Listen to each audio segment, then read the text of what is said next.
회장님, 지금 당장 통화하셔야 합니다. 1시간 안에 수천억짜리 계약이 날아갑니다. 알겠습니다. 뒷좌석에서 여 회장이 의식을 잃고 쓰러진 순간 전화벨이 울렸습니다. 119에 신고를 마친 운전기사의 손이 업무 전화로 뻗었죠. 그의 입에서 나온 건 누구도 예상하지 못한 완벽한 영어였습니다. What exactly are the modification terms that the other party is demanding? 고아원 출신, 학벌도 없고 이력서에 내세울 것 하나 없던 남자. 그런데 전화기 너머 뉴욕 본사는 그를 최고 경영진으로 착각했습니다. 녹음 파일을 병상에서 반복 재생하던 여 회장이 어느 한 단어에서 멈춥니다. 그건 20년 전 5살 아들이 엄마를 따라하며 입버릇처럼 쓰던 말이었습니다. 그날부터 여 회장은 이 운전기사의 과거를 파기 시작합니다. 그리고 그 끝에서 마주한 진실은 상상보다 훨씬 잔인했습니다. 이야기 시작 전에 지금 이 목소리가 닿고 있는 곳이 어디인지 알려주시면 그곳으로 눈부신 행운이 가득하길 바랄게요. 오늘의 사연 지금 시작합니다. 한성그룹 본사 지하 주차장은 형광등 불빛 아래 고요했습니다. 여 회장 윤정숙의 전용 차량 운전석에서 강서진이 두 손으로 핸들을 잡은 채 출발 신호를 기다리고 있었죠. 오늘따라 차 안에는 서진과 윤정숙 단둘뿐이었습니다. 비서실장은 뉴욕 출장 중이었고 수행비서도 행사장 선발대로 먼저 출발한 상태였거든요. 윤정숙이 뒷좌석에서 서류를 넘기다가 갑자기 왼쪽 가슴을 움켜쥐었습니다. 서진이 백미러를 통해 윤정숙의 얼굴을 확인한 순간 윤정숙의 고개가 옆으로 꺾이며 의식을 잃었죠. 회장님 괜찮으십니까? 서진이 안전벨트를 풀고 뒷좌석으로 몸을 돌리며 윤정숙의 어깨를 흔들었습니다. 윤정숙의 입술이 파랗게 질려가고 있었죠. 서진이 주머니에서 휴대폰을 꺼내 119에 전화를 거는 바로 그 순간 차량 거치대 위 업무폰 화면에 붉은 글씨가 떠올랐습니다. 뉴욕 본사 긴급. 벨소리가 차 안을 가득 채웠습니다. 서진은 쓰러진 윤정숙에게 119 연결을 기다리면서도 멈추지 않는 업무폰 벨소리에 시선을 빼앗겼죠. 119 교환원이 전화를 받았습니다. 한성그룹 본사 지하 주차장입니다. 60대 여성이 의식을 잃었습니다. 빨리 와주십시오. 서진이 위치와 증상을 전달한 뒤 전화를 끊자마자 업무폰은 여전히 울리고 있었습니다. 서진의 손이 업무폰 쪽으로 뻗었습니다. 통화 버튼을 누르는 순간 전화기 너머에서 다급한 목소리가 쏟아져 나왔죠. 회장님, 저 뉴욕 본사 재무총괄 마이클입니다. 지금 당장 통화하셔야 합니다. 헬스케어 펀드 측에서 계약 조건을 전면 수정하겠다고 통보해 왔습니다. 1시간 안에 회장님 의사결정이 없으면 수천억짜리 계약이 파기됩니다. 서진이 뒷좌석의 윤정숙을 한번 바라보았습니다. 여전히 의식이 없었죠. 서진의 입이 열렸습니다. 마이클, 지금 회장님께서 긴급한 상황이라 직접 통화가 어렵습니다. 상대 측이 요구하는 수정 조건이 정확히 무엇입니까? 전화기 너머에서 짧은 침묵이 흘렀습니다. 마이클이 당황한 기색 없이 바로 조건들을 읊기 시작했죠. 서진의 입에서 나오는 말은 서울 토박이 운전기사의 것이 아니었습니다. 미국 서부 출신 특유의 억양과 속도감, 금융 용어의 정확한 구사, 그리고 상대의 말꼬리를 잡아 톤을 조절하는 감각까지 전화기 너머의 마이클은 상대가 운전기사라는 사실을 전혀 눈치채지 못했습니다. 마이클, 48시간 유예를 조건으로 수정안을 제시하십시오. 위약금 조항은 원안 유지, 단 이행 일정만 조정하는 안으로 가면 상대 측도 받아들일 겁니다. 마이클이 잠시 뜸을 들이더니 대답했습니다. 알겠습니다. 그 방향으로 전달하겠습니다. 전화가 끊어졌습니다. 서진은 업무폰을 거치대에 내려놓고 다시 뒷좌석으로 몸을 돌렸습니다. 구급차 사이렌 소리가 지하 주차장 입구에서 울려 퍼지고 있었죠. 구급대원들이 윤정숙을 들것에 옮겨 실은 뒤 응급실로 향했습니다. 서진은 구급차를 따라 병원까지 운전한 뒤 응급실 복도 의자에 앉아 두 손을 깍지 끼고 고개를 숙였습니다. 2시간 뒤 윤정숙이 의식을 되찾았습니다. 뉴욕에 있던 비서실장이 급히 건 전화를 받아든 윤정숙의 표정이 순간 굳었죠. 뭐라고? 서진 씨가 뉴욕 전화를 받았다고? 윤정숙이 병상 위에서 몸을 일으키며 되물었습니다. 네, 회장님. 마이클이 보고해 왔습니다. 통화를 받은 분이 48시간 유예 조건부 수정안을 제시했고 상대 측이 수용했다고 합니다. 그런데 회장님, 마이클이 이상한 말을 했습니다. 통화 상대가 완벽한 미국 서부 억양이었다고. 윤정숙의 손가락 끝이 미세하게 떨리기 시작했습니다. 녹음 파일 있어? 네, 바로 보내드리겠습니다. 전화를 끄는 윤정숙이 이어폰을 귀에 꽂고 녹음 파일을 재생했습니다. 스피커에서 서진의 목소리가 흘러나왔죠. 윤정숙의 눈동자가 크게 흔들렸습니다. 서진의 억양 하나하나가 귓속을 파고들 때마다 윤정숙은 이불 위에 놓인 손을 꽉 쥐었습니다. 20년 전 미국 베벌리힐스 저택. 5살짜리 사내아이가 거실을 뛰어다니며 제잘거리던 목소리가 윤정숙의 머릿속에 겹쳐졌습니다. 특히 서진이 통화 끝에 무심코 내뱉은 한마디가 윤정숙의 숨을 먹게 했죠. 내일 아침 첫 번째로 다시 연락드리겠습니다. 서진이 통화 끝에 무심코 내뱉은 마지막 인사말은 한국식 비즈니스 표현이 아니라 미국 사업가들이 습관처럼 쓰는 특유의 영어 인사였습니다. 윤정숙 자신이 미국에서 살 때 업무 통화마다 입버릇처럼 쓰던 바로 그 표현이었고 어린 데니얼이 엄마를 흉내내며 따라하곤 했던 말이었죠. 윤정숙이 녹음을 멈추고 이어폰을 빼냈습니다. 천장을 올려다보며 입술을 깨물었죠. 설마 그럴 리가. 이제 장면은 6개월 전으로 돌아갑니다. 서울 외곽 반지하 원룸. 새벽 5시에 울린 알람을 서진이 더듬거리며 껐습니다. 좁은 방 안에는 접이식 매트리스와 작은 선반 하나가 전부였죠. 서진은 세수를 하고 편의점에서 사둔 빵 하나로 아침을 때운 뒤 현관을 나섰습니다. 고아원을 18배 퇴소한 뒤 주유소, 편의점, 대리운전을 전전했습니다. 통장 잔고가 바닥을 칠 때마다 새 일자리를 찾아 나섰고 어느 날 휴대폰으로 본 채용 공고 하나가 서진의 눈에 들어왔죠. 한성그룹 회장 전용 운전기사 채용. 서진은 7년간 단 한 건의 사고도 없는 운전 경력과 성실함 하나로 서류 전형을 통과했고 면접까지 올라갔습니다. 면접 당일 한성그룹 본사 로비에 처음 발을 들인 서진은 대리석 바닥과 천장에 매달린 거대한 조명을 올려다보았습니다. 하지만 표정 하나 흐트러뜨리지 않고 면접실 문을 열었죠. 면접관 3명이 날카로운 질문을 던졌고 서진은 짧고 정확하게 대답했습니다. 바로 그 시각 회장실에서 면접 장면을 CCTV로 지켜보던 윤정숙이 화면 속 서진에게 시선을 고정했습니다. 면접이 끝난 뒤 대기실에서 서진이 무의식 중에 영어로 뭔가를 중얼거리며 수첩에 메모하는 모습이 카메라에 잡혔죠. 윤정숙이 내선 전화를 들었습니다. 저 친구 채용해. 그렇게 서진의 한성그룹 생활이 시작되었습니다. 첫 출근 날 서진이 차고지에서 선임 기사들에게 허리를 숙여 인사한 뒤 차량 점검을 시작했습니다.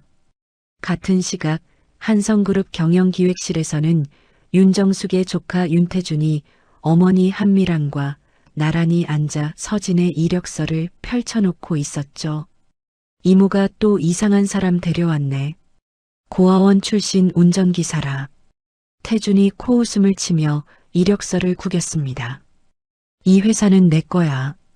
운전기사 따위가 뭘 어쩌겠어. 태준이 구겨진 이력서를 쓰레기통에 던져 넣었습니다. 서진이 운전기사로 일을 시작한 첫 주 하루 14시간씩 대기하는 강행군 속에서도 단 한 번의 지각 없이 동선을 소화했습니다. 윤정숙이 차에서 내릴 때 문을 여는 각도, 우산을 받치는 높이, 차 안 온도까지 세심하게 맞추는 서진의 모습에 윤정숙이 처음으로 미소를 보였죠. 꼼꼼하네. 서진이 고개를 숙인 채 대답했습니다. 감사합니다, 회장님. 그 이상의 말은 없었습니다. 차고지에서 서진에게 먼저 다가온 사람은 50대 베테랑 박 기사뿐이었습니다. 점심시간에 김밥 한 줄을 건네며 박 기사가 말했죠. 야, 혼자 차에서 삼각김밥 먹지 마. 같이 먹자. 서진이 김밥을 받아들며 고개를 숙였습니다. 감사합니다, 선배님. 이 회사에서 살아남으려면 윗사람 눈밖에 안 나는 게 제일이야. 조용히 해. 박 기사가 김밥을 한 입 베어 물며 덧붙였습니다. 서진은 고개를 끄덕이며 김밥을 입에 넣었죠. 한편 경영기획실 상무 윤태주는 매일 오후에 출근해 골프 약속을 잡고 법인카드로 강남 유흥가를 드나드는 것이 일과의 전부였습니다. 윤정숙이 수차례 경고해도 태주는 능청을 떨었죠. 이모, 저는 큰 그림을 그리는 사람이에요. 잔일은 밑에 사람들이 하는 거죠. 윤정숙의 눈이 차갑게 가라앉았지만 태주는 알아채지 못했습니다. 윤정숙의 병실을 찾아온 한미란이 침대 옆 의자에 앉으며 입을 열었습니다. 언니 몸이 이러신데 회사 일은 태준이한테 좀 더 맡기셔야죠. 윤정숙이 고개를 돌려 한미란을 바라보았습니다. 태준이가 지난달 법인카드로 얼마 썼는지 알고 그런 소리를 하는 거냐? 한미란의 입꼬리가 굳었습니다. 아무 말 없이 자리에서 일어나 병실 문을 닫고 나간 한미란이 복도에서 휴대폰을 꺼냈죠. 태준아, 분위기가 심상치 않아. 당분간 조용히 있어. 다시 병실 안. 윤정숙이 이어폰을 다시 귀에 꽂고 서진의 녹음 파일을 3번째 재생했습니다. 서진이 통화 끝에 무심코 쓴 미국식 표현이 다시 귓속을 파고들었죠. 윤정숙이 녹음을 멈추고 한참 동안 창밖을 바라보다가 비서실장에게 전화를 걸었습니다. 강서진 신상 기록 전부 가져와. 고아원 기록까지. 그리고 이건 너하고 나만 아는 거야. 전화를 끄는 윤정숙이 휴대폰 연락처를 천천히 내렸습니다. 오경태 변호사라는 이름 위에서 손가락이 멈추었죠. 하지만 윤정숙은 전화를 걸지 않았습니다. 아직은 아니야. 윤정숙이 휴대폰을 가슴 위에 올려놓고 천장을 올려다보았습니다. 윤정숙이 태어난 다음 주 서진은 여전히 매일 아침 지하 주차장에서 핸들을 잡고 대기했습니다. 하지만 눈에 띄게 달라진 것이 하나 있었죠. 윤정숙이 차 안에서 서진에게 말을 걸기 시작한 겁니다. 서진 씨, 어릴 때 어디서 자랐어? 백미러 속 윤정숙의 눈이 서진을 가만히 들여다보고 있었습니다. 서진이 시선을 도로에 고정한 채 대답했죠. 고아원이요. 경기도 외곽에 있는 작은 곳이었습니다. 고아원 들어가기 전에는 기억나는 거 없어? 서진의 손가락이 핸들 위에서 잠깐 움찔했습니다. 5살 전의 기억은 거의 없습니다. 가끔 야자수 같은 나무가 늘어선 넓은 길이 떠오르는데 그게 어딘지는 모르겠습니다. 색감 같은 거요. 햇살이 가득한 큰 공간의 따뜻한 느낌도 가끔 떠오르고요. 색감이라. 윤정숙이 창밖으로 고개를 돌렸습니다. 윤정숙의 턱 아래 근육이 단단하게 조여드는 것을 서진은 보지 못했죠. 그날 밤 윤정숙은 관저 서재에서 비서실장이 가져다 준 서류 봉투를 열었습니다. 서진의 고아원 기록이었죠. 2006년 9월 신원불명 남아 추정 만 5세 인천항 인근에서 배회하다 경찰에 인도됨. 영어만 구사하며 한국어 의사소통 불가. 이름 부모 국적 불명. 윤정숙의 눈이 2006년 9월이라는 숫자 위에 멈추었습니다. 서류를 쥔 두 손이 떨리기 시작했죠. 윤정숙이 서재 책상 서랍을 열어 낡은 수첩을 꺼냈습니다. 수첩 안쪽에 연필로 적어둔 날짜가 있었죠. 2006년 8월. 데니얼 실종. 한 달 차이. 윤정숙이 두 손으로 입을 틀어막았습니다. 어깨가 가늘게 흔들렸지만 소리는 내지 않았죠. 아직 확신은 아니었습니다. 20년 동안 수없이 기대하고 수없이 무너졌던 기억이 윤정숙의 발목을 잡고 있었으니까요. 더 가까이에서 봐야 해. 더 확인해야 해. 윤정숙이 서류를 봉투에 도로 넣으며 중얼거렸습니다. 며칠 뒤 윤정숙은 서진에게 운전 업무 외에 개인 일정 수행 보좌까지 맡겼습니다. 서진이 윤정숙 곁에 있는 시간이 눈에 띄게 늘어났죠. 그 소문은 빠르게 퍼졌습니다.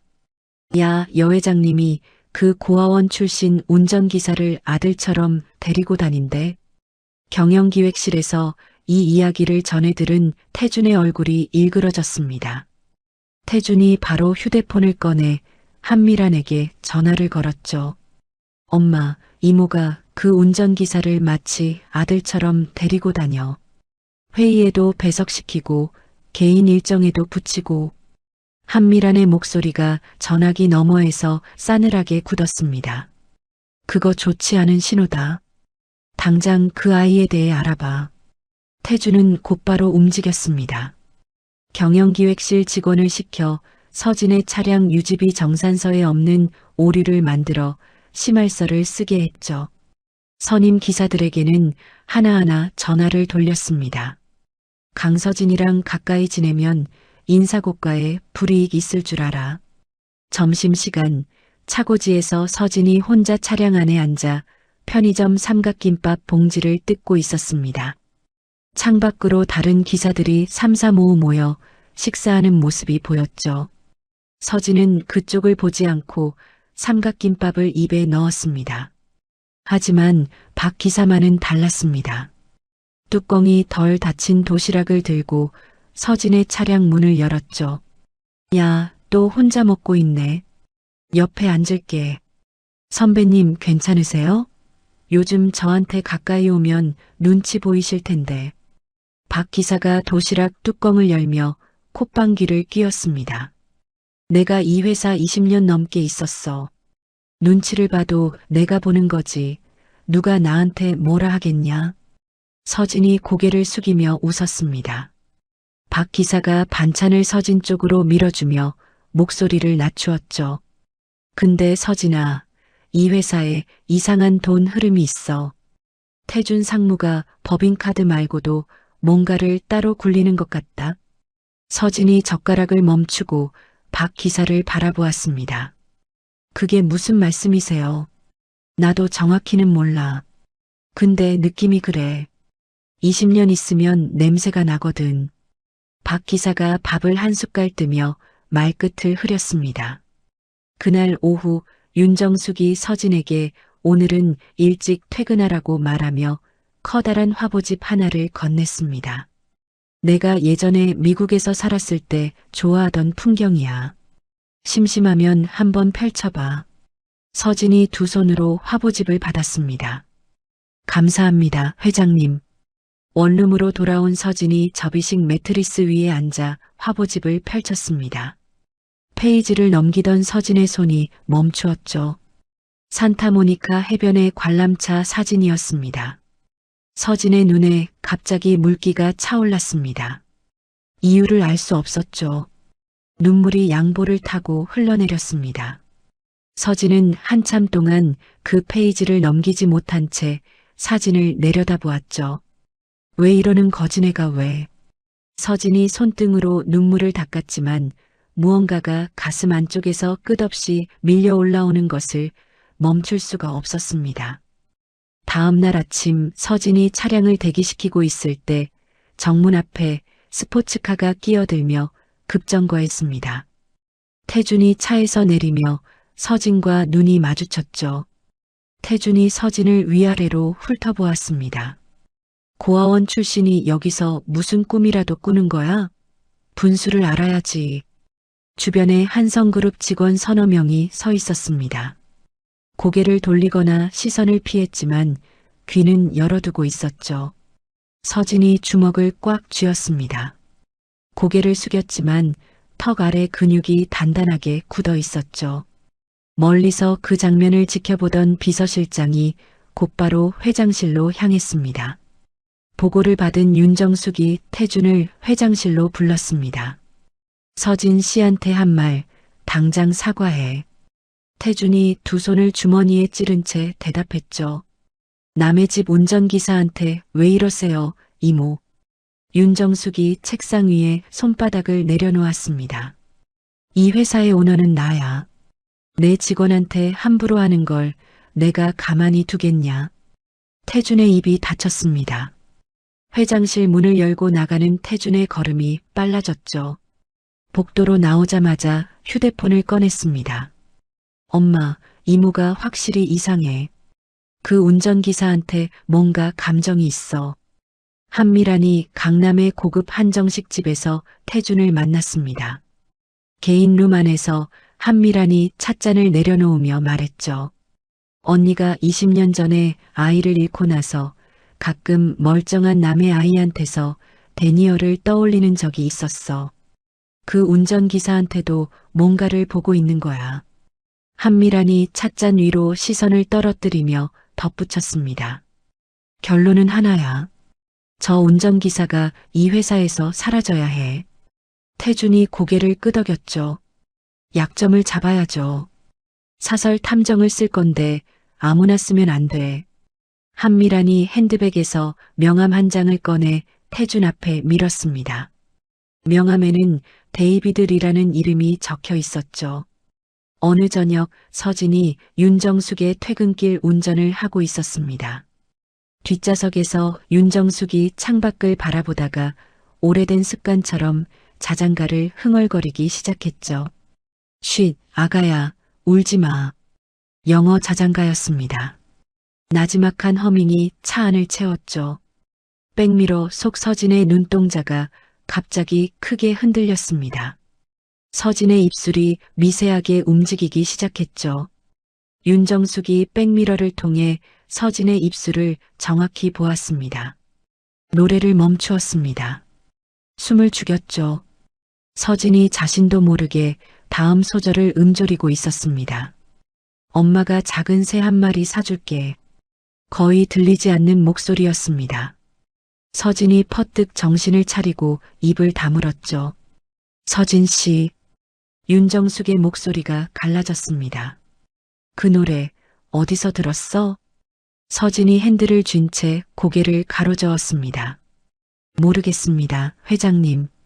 어디서 들었는지 기억이 안 납니다. 윤정숙이 창밖으로 고개를 돌렸습니다. 유리창에 비친 윤정숙의 볼 위로 눈물이 소리 없이 흘러내리고 있었죠. 그날 밤 관저 서재. 윤정숙이 서진의 고아원 기록, 녹음 파일, 그리고 서진이 차 안에서 했던 말들을 메모한 노트를 책상 위에 펼쳐놓았습니다. 하나하나 손가락으로 짚어가며 연결했죠. 야자수가 늘어선 넓은 길, 햇살이 가득한 큰 공간의 따뜻한 느낌, 미국 서부 억양, 그리고 자장가. 모든 것이 한 방향을 가리키고 있었습니다. 하지만 20년간 수없이 기대하고 수없이 주저앉았던 기억이 윤정숙을 다시 잡아끌었죠. 긴 고민 끝에 윤정숙이 휴대폰을 들었습니다. 이번에는 손가락이 멈추지 않았죠. 연락처에서 오경태 변호사를 눌러 전화를 걸었습니다. 신호음이 3번 울린 뒤 상대가 받았습니다. 경태야. 윤정숙의 목소리가 떨리고 있었죠. 그 아이를 찾은 것 같아. 전화기 너머에서 오경태가 숨을 크게 들이쉬는 소리가 들렸습니다. 다음 날 아침 태준의 책상 위에 갈색 서류 봉투가 놓여 있었습니다. 한미란이 의뢰한 데이비드 리가 보낸 서진에 대한 1차 조사 보고서였죠. 태준이 봉투를 뜯고 보고서를 넘기며 혀를 찼습니다. 뭐야, 쓸 게 없잖아. 고아원 출신이고 범법 기록도 없고 약점이 하나도 없네. 마지막 페이지를 넘기던 태준의 손이 멈추었습니다. 대상자는 고아원 입소 당시 영어만 구사, 한국어 불가, 신원 미상으로 등록됨. 태준의 눈이 그 문장 위에 박혔습니다. 휴대폰을 꺼내 한미란에게 전화를 걸었죠. 엄마, 보고서 왔는데 특이한 게 하나 있어. 그 운전기사가 고아원에 처음 들어갔을 때 영어만 했대. 한국말을 하나도 못했다더라. 전화기 너머에서 한미란의 숨소리가 멎었습니다. 뭐라고? 그 아이가 영어를 하고 있었다고? 한미란의 목소리가 한 옥타브 올라갔죠. 태준이 눈을 가늘게 떴습니다. 엄마, 왜 그렇게 놀라? 그냥 영어 하는 애였다는 건데. 아니, 놀란 거 아니야. 알겠어, 끊어. 한미란이 서둘러 전화를 끊었습니다. 태준은 빈 화면이 된 휴대폰을 내려다보며 고개를 갸웃했지만 더 캐묻지는 않았죠. 한미란은 전화를 끊자마자 한성그룹 본사로 향했습니다. 회장실 소파에 마주 앉은 한미란이 다리를 꼬며 입을 열었죠. 언니, 요즘 그 운전기사한테 너무 관심이 많은 거 아니야? 회사 안에서 이야기가 많아. 윤정숙이 서류에서 눈을 떼지 않은 채 대답했습니다. 내 직원을 내가 관리하는 건데 네가 왜 참견이냐? 참견이 아니라 걱정이지. 언니가 또 데니얼 생각에. 윤정숙이 서류를 탁 내려놓았습니다. 그 이름 꺼내지 마. 한미란의 입이 닫혔죠. 어깨를 한번 으쓱한 뒤 자리에서 일어나 회장실을 나갔습니다. 한미란이 떠난 뒤 윤정숙은 서재에 깊숙이 넣어둔 작은 나무 상자를 꺼냈습니다. 상자 안에는 5살짜리 남자아이의 사진이 있었죠. 베벌리힐스 저택 정원에서 웃고 있는 데니얼의 사진이었습니다. 윤정숙이 사진 옆에 서진의 사원증을 나란히 놓았습니다. 두 얼굴을 번갈아 들여다보았죠. 닮은 듯 다른 두 얼굴 사이에서 윤정숙의 시선이 오래도록 오갔습니다. 그 사이 태준은 더 직접적인 방법으로 움직이기 시작했습니다. 차고지 관리 책임자를 따로 불러냈죠. 여 회장님 전용 차량 블랙박스 영상, 내가 필요한 대로 편집할 수 있지? 관리 책임자가 고개를 떨구며 대답했습니다. 상무님, 그건 좀. 태준이 두꺼운 봉투를 관리 책임자의 가슴팍에 밀어 넣었습니다. 할 수 있냐고 물었어. 관리 책임자가 봉투의 두께를 손끝으로 확인한 뒤 고개를 끄덕였죠. 태준이 만들어낸 것은 서진이 차량 안에서 윤정숙의 서류를 몰래 뒤지는 것처럼 보이는 편집 영상이었습니다. 이 영상이 감사팀의 익명으로 접수되었죠. 한편 윤정숙은 서진의 반응을 더 확인하고 싶었습니다. 미국 출장 브리핑 자리에 서진을 배석시켰죠. 화상 화면에 미국 서부의 도심 전경이 잠깐 비치는 순간 서진의 시선이 화면에 고정되었습니다. 눈동자가 미세하게 흔들렸죠. 회의가 끝난 뒤 윤정숙이 아무렇지 않게 물었습니다. 서진 씨, 혹시 인앤아웃 버거 먹어본 적 있어? 서진이 반사적으로 대답했습니다. 더블더블에 구운 양파 추가요. 말이 끝나자마자 서진의 입이 굳었습니다. 자기 입에서 나온 말에 스스로 당황한 거죠. 아, 그게 어디서 들은 건지 모르겠습니다. 윤정숙이 고개를 끄덕이며 자리에서 일어났습니다. 서진에게 등을 보인 윤정숙의 눈이 붉어져 있었지만 서진은 그것을 볼 수 없었죠. 며칠 뒤 윤정숙은 서진을 데리고 이태원의 작은 미국식 식당에 들렀습니다. 식당 문을 열고 들어선 서진이 카운터 위에 놓인 노란색 겨자병을 보자마자 집어들었습니다. 뚜껑을 열고 냄새를 맡았죠. 주크박스에서 흘러나오는 옛날 팝송에 고개를 까딱이며 흥얼거리기까지 했습니다. 윤정숙이 맞은편에서 메뉴판 뒤에 얼굴을 숨긴 채 서진의 모습을 지켜보았죠. 바로 그 무렵 감사팀장이 서진을 별도 회의실로 불렀습니다. 강서진 씨, 회장님 전용 차량 블랙박스에 당신이 기밀 서류를 뒤지는 장면이 찍혔습니다. 설명해 보세요. 서진이 의자에서 몸을 앞으로 기울였습니다. 그런 적 없습니다. 저는 단 한 번도 회장님 서류에 손을 댄 적 없습니다. 감사팀장이 노트북 화면을 돌려 편집된 영상을 보여주었죠. 회의실 뒤편에서 태준이 팔짱을 끼고 서 있었습니다. 고아원 출신이 도둑질까지 하네. 역시 출신은 못 속여. 서진의 얼굴이 창백하게 질렸습니다. 서진은 곧장 차고지로 내려가 원본 영상을 확인하려 했죠. 하지만 원본 데이터는 이미 지워진 뒤였습니다. 원본이 왜 없습니까? 서진이 관리 책임자에게 따지자 관리 책임자가 눈을 피하며 대답했습니다. 정기 포맷 일정이었습니다. 그때 박 기사가 다가와 서진의 어깨를 잡았습니다. 서진아, 정기 포맷은 다음 달이야. 내가 일정표를 갖고 있어. 서진의 눈이 좁아졌죠. 소문은 빠르게 번졌습니다. 구내식당에 서진이 들어서자 직원들이 고개를 돌리고 자리를 옮겼죠. 차고지의 선임 기사들마저 서진과 눈을 마주치지 않았습니다. 태주는 이 기회를 놓치지 않고 감사팀 보고서를 들고 윤정숙을 찾아갔습니다. 이모, 여기 보세요. 출신이 출신인 만큼 당장 해고시켜야 합니다. 윤정숙이 보고서를 묵묵히 읽었습니다. 한참을 침묵한 뒤 입을 열었죠. 증거를 더 확인해 보겠다. 태준의 볼 근육이 실룩거렸지만 더 이상 말하지 못했습니다.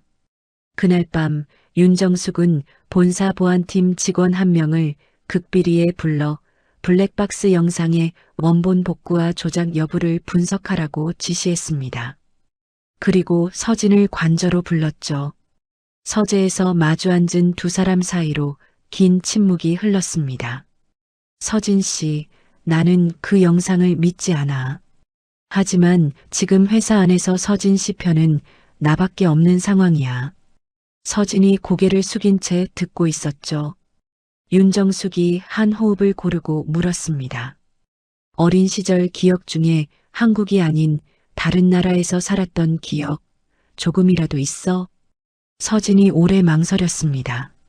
두 손을 무릎 위에 올려놓고 손가락을 깍지 끼었죠. 야자수가 있는 넓은 길의 색감이 떠올라요. 파란 바다가 보이는 어떤 장소에서 불어오던 바람 냄새도요.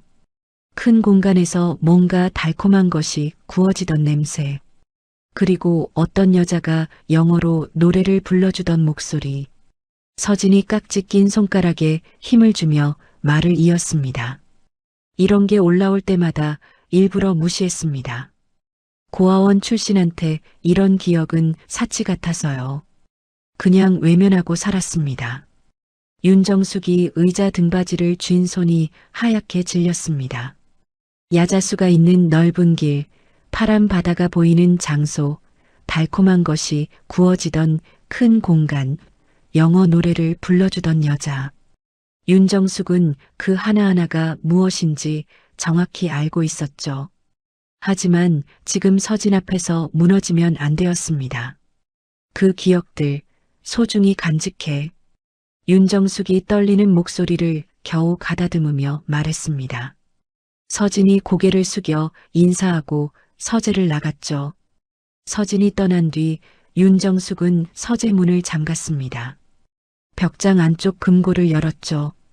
20년간 한 번도 꺼내지 않았던 가족 앨범이 안에 있었습니다. 산타모니카 해변 관람차 앞에서 찍은 5살 데니얼의 사진, 베벌리힐스 저택 부엌에서 팬케이크 반죽을 뒤집고 있는 자신의 사진, 그리고 데니얼이 사라지기 전날 밤에 찍은 마지막 사진. 윤정숙이 앨범을 가슴에 안고 바닥에 주저앉았습니다. 소리 없이 어깨를 떨며 울었죠. 같은 밤 태준의 오피스텔. 한미란이 소파에 앉아 다리를 꼬며 말했습니다. 블랙박스 건으로 안 되면 더 확실한 수를 써야 해. 관저에서 물건을 훔치려 했다는 새 이야기를 만들어. 태준이 와인잔을 내려놓으며 물었죠. 엄마, 그 운전기사가 혹시 정말 데니얼이랑 관련 있는 거 아니야? 한미란의 몸이 순간 굳었습니다. 하지만 금방 표정을 추슬렀죠. 데니얼은 20년 전에 죽은 거야. 그런 말 다시 꺼내지 마. 태준은 어머니의 얼굴을 물끄러미 바라보았습니다. 죽었다고 단정짓는 한미란의 말투가 단순한 추측치고는 지나치게 확신에 차 있었죠. 하지만 태준은 더 묻지 않고 와인잔을 다시 들었습니다. 그 시각 오경태 변호사가 서울에 도착했습니다. 윤정숙의 관저 서재에 들어선 오경태는 코트를 벗으며 윤정숙과 마주 앉았죠. 윤정숙이 그동안 모은 모든 자료를 오경태 앞에 펼쳐놓았습니다. 고아원 기록, 영어 통화 녹음, 서진의 기억 파편들, 자장가, 미국 음식에 대한 반사적 반응. 오경태가 자료를 하나하나 읽어가며 턱을 매만졌습니다. 정황은 이미 충분해. 이제 물적 증거를 확보해야 해. 오경태가 자료를 정리하며 말했죠. 인천항 2006년 화물선 입항 기록, 미국 쪽 의료 기록 대조, 그리고 마지막은 유전자 감정이야. 이 3단계를 밟으면 된다. 윤정숙이 고개를 끄덕이며 오경태의 손을 잡았습니다. 경태야, 부탁한다. 오경태가 떠난 새벽 윤정숙은 서재에 홀로 앉아 노트북을 열었습니다. 20년간 한 번도 재생하지 않았던 영상 파일을 찾았죠. 데니얼의 5살 생일 축하 영상이었습니다. 화면 속에서 어린 데니얼이 케이크 앞에 앉아 환하게 웃고 있었습니다. 윤정숙이 영상을 멈추고 화면 속 데니얼의 눈매를 손가락으로 짚었죠. 반드시 증명해낸다. 윤정숙이 노트북을 닫고 약통을 꺼냈습니다. 심장약 2알을 물과 함께 삼켰죠. 약을 삼키는 윤정숙의 손끝이 가늘게 떨리고 있었습니다. 이틀 뒤 이른 아침, 인천공항 입국장에서 캐리어를 끌고 나온 남자가 있었습니다. 50대 후반의 다부진 체격에 짧은 회색 머리, 데이비드 리였죠.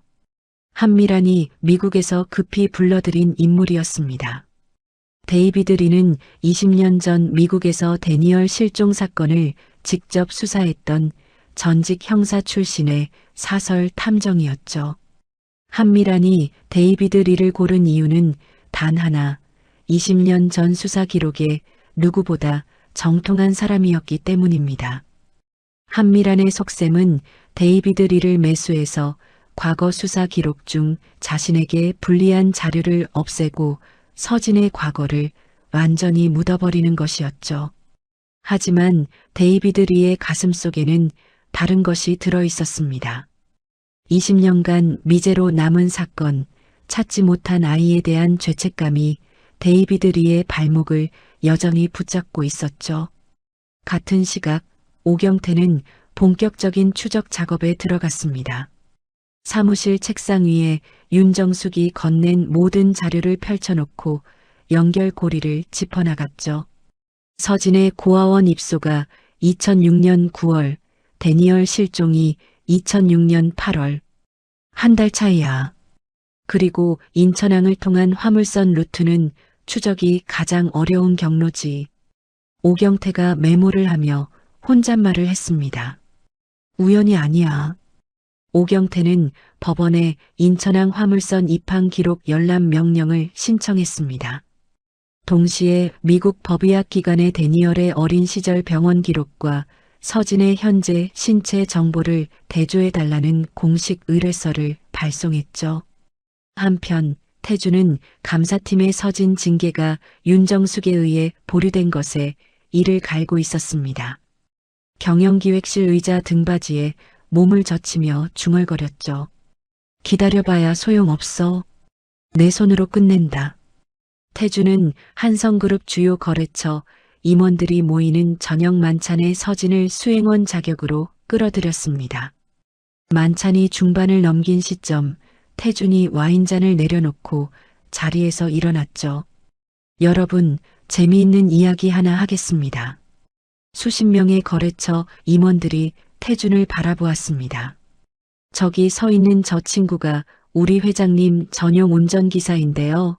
얼마 전에 회장님 기밀 서류를 몰래 뒤지다 블랙박스에 딱 찍혔습니다. 고아원 출신이 큰 회사에 오니까 눈이 돌아간 모양이죠. 웅성거림이 만찬장을 채웠습니다. 수십 개의 시선이 서진에게 쏠렸죠. 서진의 두 주먹이 바지 옆에서 하얗게 질릴 때까지 쥐어졌습니다. 하지만 서진의 입에서는 아무 말도 나오지 않았죠. 고개를 숙인 채 만찬장을 빠져나갔습니다. 건물 뒤편 비상계단에서 서진이 난간을 잡고 서 있었습니다. 이를 악물고 있었지만 어깨가 미세하게 떨리고 있었죠. 계단 문이 열리며 박 기사가 커피캔 하나를 들고 나타났습니다. 여기 있었구나. 박 기사가 서진 옆에 서서 커피캔을 내밀었습니다. 이건 네가 한 짓이 아닌 거 나는 안다. 서진이 커피캔을 받아들었지만 뚜껑을 따지 못했죠. 박 기사가 목소리를 낮추었습니다. 오늘 차고지에서 이상한 걸 봤어. 태준 상무비서가 관리 책임자한테 봉투를 전달하더라. 그 봉투를 받고 나서 블랙박스 포맷이 된 거야. 서진이 고개를 들어 박 기사를 바라보았습니다. 서진의 눈에 물기가 맺혀 있었죠.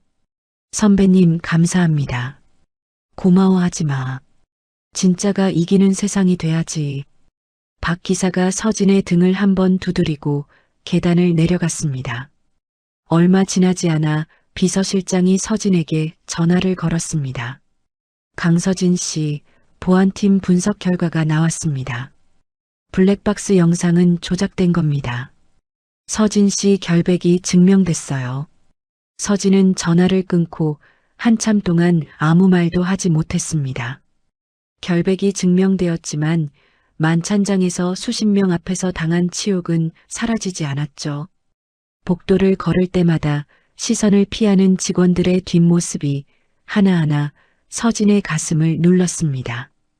다음 날 아침 서진이 회장실 문을 노크했습니다. 윤정숙의 책상 위에 하얀 봉투 하나를 올려놓았죠. 회장님, 사직서입니다. 윤정숙이 봉투를 집어들었습니다. 봉투를 쥔 손이 미세하게 떨렸죠. 서진 씨, 결백이 증명된 건 감사합니다. 하지만 저한테 붙은 이름은 안 지워집니다. 매일 복도에서 눈을 피하는 사람들 사이를 걸을 순 없습니다. 윤정숙이 입을 열었다가 다시 다물었습니다. 서진이 허리를 깊이 숙여 인사한 뒤 회장실을 나갔죠. 서진의 뒷모습을 바라보는 윤정숙이 두 손으로 책상 모서리를 꽉 쥐었습니다. 곧바로 휴대폰을 꺼냈죠. 경태야, 시간이 없어. 서진이가 떠났어. 서진이 본사를 떠나기 전 마지막으로 경영기획실에 개인 물품 반환 서류를 가지러 들렀습니다. 문을 열고 들어서는 순간 태준이 자리에서 벌떡 일어났죠. 태준의 뒤편 컴퓨터 화면에 파일 목록이 떠 있었습니다. 태준이 황급히 화면을 전환했지만 서진의 눈에는 이미 파일 이름 하나가 선명하게 찍혀 있었죠. 한성 그림자 장부 2024. 당장 나가. 태준이 소리쳤습니다. 서진은 서류를 받아들고 말없이 방을 나왔죠. 복도를 걸으며 서진은 그 파일 이름을 머릿속에 새겼습니다. 박 기사가 말했던 이상한 돈 흐름, 그리고 이 파일 이름. 서진은 누구에게도 말하지 않고 가슴속에 묻어두었습니다. 같은 시각 데이비드 리는 인천항 인근 고아원의 오래된 기록을 뒤지고 있었습니다. 2006년 입소 기록과 당시 인천항 화물선 입항 기록을 나란히 펼쳐놓았죠. 두 기록의 날짜와 정황이 맞물리는 순간 데이비드 리의 손이 멈추었습니다. 20년 전 미국에서 실종된 한인 아동 데니얼 윤 사건의 미제 수사 파일이 머릿속에 겹쳐졌죠. 데이비드 리가 의자 등받이에 몸을 기대며 천장을 올려다보았습니다. 이게 맞는 건가? 한미란에게 보고해야 했습니다. 하지만 데이비드 리의 손은 한미란의 번호를 누르지 못했죠. 대신 자료 사본을 따로 만들어 호텔 금고에 넣었습니다. 며칠 뒤 데이비드 리가 한미란을 찾아갔습니다. 강남의 한 호텔 라운지에서 마주 앉은 한미란에게 축소된 보고서를 건넸죠. 단순 고아원 출신입니다. 특이사항 없습니다. 한미란이 보고서를 훑어보다가 시선을 들어 데이비드 리를 똑바로 바라보았습니다. 20년 전 수사 기록 중에 나에 대한 자료 다 처리한 거 맞지? 데이비드 리가 커피잔을 들며 고개를 끄덕였습니다. 깨끗합니다. 한미란이 자리에서 일어나 라운지를 나갔습니다. 데이비드 리가 한미란의 뒷모습을 바라보며 코트 안주머니 속 작은 녹음기를 손끝으로 확인했죠. 한미란이 방금 한 질문이 고스란히 녹음되어 있었습니다. 그날 밤 한성그룹을 떠난 서진은 원룸 천장을 올려다보며 잠을 이루지 못했습니다. 태어나서 처음으로 결심했죠. 자신의 과거를 스스로 찾아보기로. 서진은 고아원 시절 유일하게 친했던 보육사 김 선생님을 수소문했습니다. 일주일 만에 경기도 외곽의 작은 아파트를 찾아냈죠. 초인종을 눌렀습니다. 문이 열리자 흰머리의 김 선생님이 서진을 알아보고 두 손으로 입을 막았습니다. 세상에 서진이구나. 김 선생님이 서진의 두 팔을 잡고 울먹였죠. 작은 거실로 들어간 서진에게 김 선생님이 보리차를 내밀며 입을 열었습니다. 서진아, 네가 처음 고아원에 왔을 때 한국말을 하나도 못했어. 영어로만 울면서 엄마를 찾았지. 네가 워낙 울어서 내가 밤마다 안아주고 영어 자장가를 불러줬단다. 서진의 손가락이 보리찻잔을 감싼 채 굳어졌습니다. 선생님, 저한테 다른 건 없었나요? 아무것도요. 김 선생님이 잠시 망설이다가 자리에서 일어났습니다. 안방 장롱 깊숙한 곳에서 낡은 봉투 하나를 꺼내왔죠. 내 옷 안주머니에 이게 들어있었어. 원장 선생님한테 보고해야 했는데 깜빡하고 사물함에 넣어뒀다가 퇴직할 때 가져온 거야. 미안하다, 서진아. 서진이 봉투를 받아 열었습니다. 안에는 바랜 사진 한 장이 들어있었죠. 5살쯤 된 남자아이가 야자수 앞에서 환하게 웃고 있었습니다. 사진을 뒤집자 연필로 흐릿하게 글씨가 적혀 있었죠. 데니얼, 5번째 생일, 산타모니카. 서진의 손이 떨리기 시작했습니다. 사진을 들여다보는 순간 그동안 색감과 냄새로만 존재하던 기억이 구체적인 장면으로 바뀌기 시작했죠. 야자수 길에서 자전거를 타던 자신, 큰 부엌에서 키가 큰 여자가 접시에 뭔가를 올려주던 장면, 밤에 누군가 이불을 여미며 노래를 불러주던 장면. 기억들이 줄줄이 쏟아져 나왔습니다. 서진이 사진을 가슴에 안고 고개를 떨구었습니다. 어깨가 크게 흔들렸죠. 김 선생님이 서진의 등을 쓸어주며 말했습니다. 서진아, 너한테는 분명 어딘가에 가족이 있을 거야. 서진은 한참을 울었습니다. 사진과 김 선생님의 말, 그리고 경영기획실에서 본 파일, 이름까지 모든 조각을 가슴에 안고 김 선생님의 집을 나섰죠. 같은 시각 윤정숙은 관저 서재에서 오경태와 통화하고 있었습니다. 경태야, 더 빨리 움직여야 해. 서진이가 회사를 떠났으니 시간이 없어. 말을 하던 윤정숙이 갑자기 왼쪽 가슴을 움켜쥐었습니다. 휴대폰이 바닥에 떨어졌죠. 전화기 너머에서 오경태가 윤정숙의 이름을 불렀지만 대답이 없었습니다. 오경태가 관저로 달려갔을 때 윤정숙은 서재 바닥에 쓰러져 있었습니다. 구급차가 다시 윤정숙을 실어갔죠. 응급실에서 의료진이 오경태에게 말했습니다. 심장 상태가 많이 나빠졌습니다. 몇 달 안에 큰 수술을 해야 할 수도 있습니다. 오경태가 응급실 복도 의자에 앉아 두 손으로 얼굴을 감쌌습니다. 서진이 김 선생님의 집을 나온 다음 날 종로 거리를 무작정 걷고 있었습니다. 바른 사진을 코트 안주머니에 넣은 채 어디로 가는지도 모르고 걸었죠. 오래된 찻집 앞에서 서진의 발이 멈추었습니다. 찻집 문 앞에 남자 한 명이 서 있었죠. 60대 가까운 나이에 단정한 코트를 걸친 인물, 오경태였습니다. 강서진 씨. 오경태가 먼저 말을 건넸습니다. 저는 오경태라고 합니다.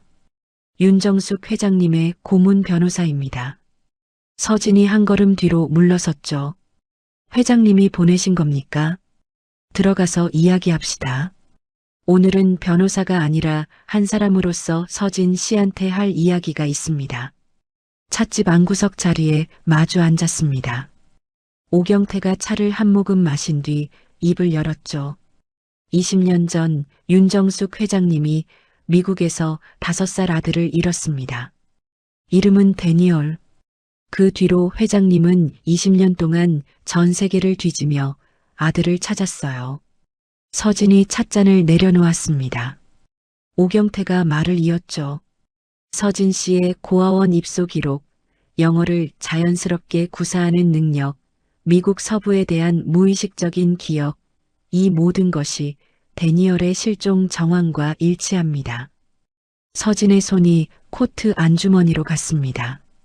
바른 사진을 꺼내 테이블 위에 올려놓았죠. 오경태가 사진을 보는 순간 숨을 크게 들이쉬었습니다. 이 사진 어디서 얻었습니까? 고아원 시절 저를 돌봐주셨던 선생님이 주셨습니다. 제 옷 안주머니에 들어있던 거래요. 오경태가 사진을 집어들고 뒷면의 글씨를 확인했습니다. 데니얼, 5번째 생일, 산타모니카. 오경태가 사진을 내려놓으며 말했습니다. 이 사진은 회장님의 미국 저택 거실에 걸려있던 사진과 같은 날 찍힌 겁니다. 서진의 눈이 크게 떠졌죠. 그게 무슨... 서진 씨, 그리고 한 가지 더 알려드려야 할 게 있습니다. 회장님 건강이 많이 나빠졌어요. 심장 문제가 재발해서 지금 입원 중이십니다. 몇 달 안에 큰 수술을 받으셔야 할 수도 있습니다. 서진이 두 손으로 찻잔을 감싸 쥐었습니다. 손가락 마디가 하얗게 질렸죠. 저 때문에 회장님이 쓰러지신 겁니까? 서진 씨 때문이 아닙니다. 회장님은 서진 씨의 진실을 밝혀달라고 저한테 지시하시면서 쓰러지신 겁니다. 서진이 고개를 떨구었습니다. 오경태가 자세를 바로 하며 말했죠. 서진 씨의 정체를 증명하는 것은 제가 맡겠습니다. 하지만 그 전에 한성그룹 안에서 서진 씨를 쫓아내려 한 세력이 왜 그렇게 필사적이었는지도 파악해야 합니다. 오경태는 곧바로 움직였습니다. 블랙박스 조작건을 역추적할 전문가를 섭외하고 미국 법의학 기관에 데니얼의 어린 시절 병원 기록과 서진의 현재 신체 정보를 대조하는 공식 의뢰서를 발송했죠. 동시에 인천항 2006년 화물선 입항 기록의 법원 열람 명령을 최종 확보했습니다. 서진이 오경태에게 말했습니다. 변호사님, 하나 더 있습니다. 제가 한성그룹 경영기획실에서 나오기 전에 태준 상무 컴퓨터 화면에서 파일 이름을 봤습니다. 한성그림자 장부 2024. 그리고 차고지 박 기사님이 태준 상무비서가 관리 책임자한테 봉투를 전달하는 걸 목격했다고 하셨습니다. 오경태의 눈이 좁아졌습니다. 그림자 장부라. 오경태가 수첩에 적으며 말했죠. 한성그룹 내부 서버에는 자동 백업 시스템이 있습니다. 태준이 파일을 지우더라도 백업 시점의 원본은 살아있어요. 법원에 긴급으로 데이터 보존 요청을 넣겠습니다. 오경태는 그날 안에 법원에 한성그룹 경영기획실 서버 데이터 보존 명령을 신청했습니다. 태준이 무엇을 지우든 백업 데이터는 손대지 못하게 막아둔 거죠. 며칠 뒤 결과들이 하나씩 도착하기 시작했습니다. 오경태의 전문가가 조작된 블랙박스 영상의 원본 정보를 복구했죠. 영상이 태준의 경영기획실 컴퓨터에서 편집된 것으로 확인되었습니다. 같은 날 미국 법의학기관에서 1차 소견이 왔습니다. 데니얼의 어린 시절 병원 기록에 남아있는 왼쪽 빗장뼈 금이 간 흔적과 서진의 현재 사진이 같은 사람의 것으로 판단된다는 내용이었죠. 오경태가 병원에 입원 중인 윤정숙에게 보고했습니다. 아직 최종 유전자 확인이 남아있지만 의학적으로도 정황적으로도 모든 게 한 방향을 가리키고 있습니다. 윤정숙이 병상에서 이불을 움켜쥐었습니다. 20년간 참아온 눈물이 볼을 타고 쏟아졌죠. 결정적인 발견은 그 다음에 왔습니다. 오경태가 법원 명령으로 확보한 인천항 2006년 9월 화물선 입항 기록에서 미국 롱비치항을 출발한 화물선 한 척의 승객 명단에 이름 하나가 있었죠. K한. 오경태가 그 이름을 손가락으로 짚으며 눈을 감았습니다. 한미란의 영문 이름 앞 글자와 같아. 이것이 사실이라면 한미란이 20년 전 데니얼을 직접 데리고 화물선에 탔다는 뜻이었습니다. 오경태는 이 정보를 아직 윤정숙에게 알리지 않고 추가 확인에 들어갔죠. 바로 그때 예상치 못한 접선이 이루어졌습니다. 데이비드 리가 오경태를 비밀리에 찾아온 겁니다. 서울 시내 한 커피숍 구석 자리에서 데이비드 리가 입을 열었죠. 오 변호사님, 저는 한미란한테 고용된 사람입니다. 서진의 과거를 묻으라는 지시를 받았습니다. 하지만 한미란이 저한테 직접 이런 질문을 했습니다. 데이비드 리가 코트 안주머니에서 작은 녹음기를 꺼내 재생했습니다. 한미란의 목소리가 흘러나왔죠. 20년 전 수사 기록 중에 나에 대한 자료 다 처리한 거 맞지? 오경태가 녹음기를 가만히 내려다보았습니다. 이건 한미란이 20년 전 사건에 관여했다고 스스로 인정하는 것이나 마찬가지입니다. 그렇습니다. 그리고 미국 쪽 수사 자료 사본도 가져왔습니다. 데이비드 리가 서류 봉투를 테이블 위에 밀었습니다. 오경태가 봉투를 받아들며 물었죠. 왜 이걸 저한테 가져오는 겁니까? 데이비드 리가 커피잔을 돌리며 한참 동안 대답하지 않았습니다. 그 아이를 찾지 못한 게 제 인생 최대의 실패였습니다. 20년이 지나서라도 빚을 갚고 싶습니다. 오경태는 그날 바로 법원에 데이비드 리의 녹음에 대한 증거 보존 신청을 접수했습니다. 녹음이 나중에 재판에서 증거로 쓰일 수 있도록 법적 절차를 밟아둔 거죠. 오경태가 서진과 단독으로 만났습니다. 테이블 위에 두 장의 사진을 나란히 놓았죠. 하나는 서진이 김 선생님에게 받은 사진, 다른 하나는 윤정숙의 미국 저택 거실에 걸려있던 사진이었습니다. 같은 장소, 같은 시점, 같은 옷을 입은 같은 아이. 서진 씨. 오경태가 서진의 눈을 바라보며 말했습니다. 서진 씨의 본명은 윤준우입니다. 영어 이름은 데니얼 윤. 한성그룹 윤정숙 회장의 친아들입니다. 서진이 두 사진을 번갈아 내려다보았습니다. 입술이 떨렸지만 아무 말도 나오지 않았죠. 눈물만 뺨을 타고 흘러내렸습니다. 한참 뒤 서진이 목소리를 겨우 짜냈습니다. 회장님, 아니 어머니를 한 번만이라도 볼 수 있습니까? 오경태가 고개를 끄덕였습니다. 비밀 상봉을 주선하겠습니다. 하지만 서진 씨, 지금 바로 진실을 공개하면 태준과 한미란이 증거를 없애고 도망칠 수 있습니다.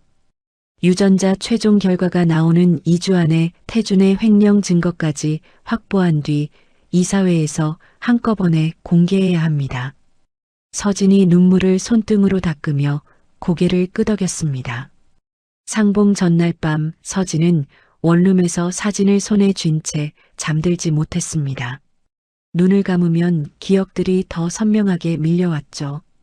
보조바퀴 달린 자전거를 타고 야자수 길을 달리던 자신, 큰 부엌에서 키가 큰 여자가 영어로 좋은 아침이라고 말하며 접시를 내밀던 장면, 밤에 침대에 누우면 이불을 여며주며 자장가를 불러주던 목소리. 서진은 이것이 꿈이 아니라 자신의 진짜 과거였음을 온전히 받아들였습니다. 다음 날 저녁 윤정숙이 병원 외출 허가를 받아 관저 서재에 앉아 있었습니다. 오경태가 문 앞에 서서 안을 지켜보고 있었죠. 서재 문이 열리고 서진이 들어왔습니다. 두 사람이 마주 앉았습니다. 윤정숙이 떨리는 손을 뻗어 서진의 왼쪽 빗장뼈 부위를 만졌습니다. 3살 때 계단에서 넘어져서 여기가 금이 갔었어. 내가 병원에서 밤새 안고 울었다. 서진의 눈에서 눈물이 걷잡을 수 없이 쏟아졌습니다. 윤정숙이 서진을 끌어안았죠. 데니얼, 엄마가 늦어서 미안하다. 서진의 입에서 20년 만에 한마디가 나왔습니다. 엄마. 오경태가 소리 없이 서재를 나와 문을 닫았습니다. 서재 안에서 두 사람의 울음소리만 오래도록 이어졌죠. 다음 날부터 오경태는 최종 작업에 박차를 가했습니다. 서진의 유전자 검사 시료를 미국 법의학 기관에 빠른 배송으로 보냈죠. 법원 명령으로 확보한 한성그룹 서버 백업 데이터를 회계 전문가에게 넘겨 태준의 그림자 장부와 실제 회사 돈의 흐름을 대조하는 작업도 동시에 돌렸습니다. 블랙박스 조작 추적 결과와 차고지 관리 책임자가 태준 비서에게 봉투를 받는 장면이 찍힌 영상까지 확보했죠. 오경태는 이 기간에 서진에게 한 가지를 더 부탁했습니다. 서진 씨, 한성그룹의 미래 전략 보고서를 하나 써주십시오. 미국 시장 진출 계획과 경영 방향을 담은 겁니다. 서진이 고개를 갸웃했죠. 보고서요? 지금 그게 왜 필요합니까? 이사회에서 서진 씨의 정체만 밝히는 게 아닙니다. 서진 씨가 이 회사를 이끌 능력이 있다는 것도 함께 보여줘야 합니다. 서진은 2주 동안 원룸 책상에서 밤을 새워가며 보고서를 완성했습니다. 오경태는 이사회 일주일 전에 이 보고서를 이사진에게 사전에 보내두었죠. 비공식적으로 이사진의 반응을 미리 확인해두는 치밀한 사전 작업이었습니다. 2주가 다 되어가는 날 미국 법의학 기관에서 최종 유전자 감정 결과가 도착했습니다. 서진과 윤정숙이 모자 관계일 확률 99.99%.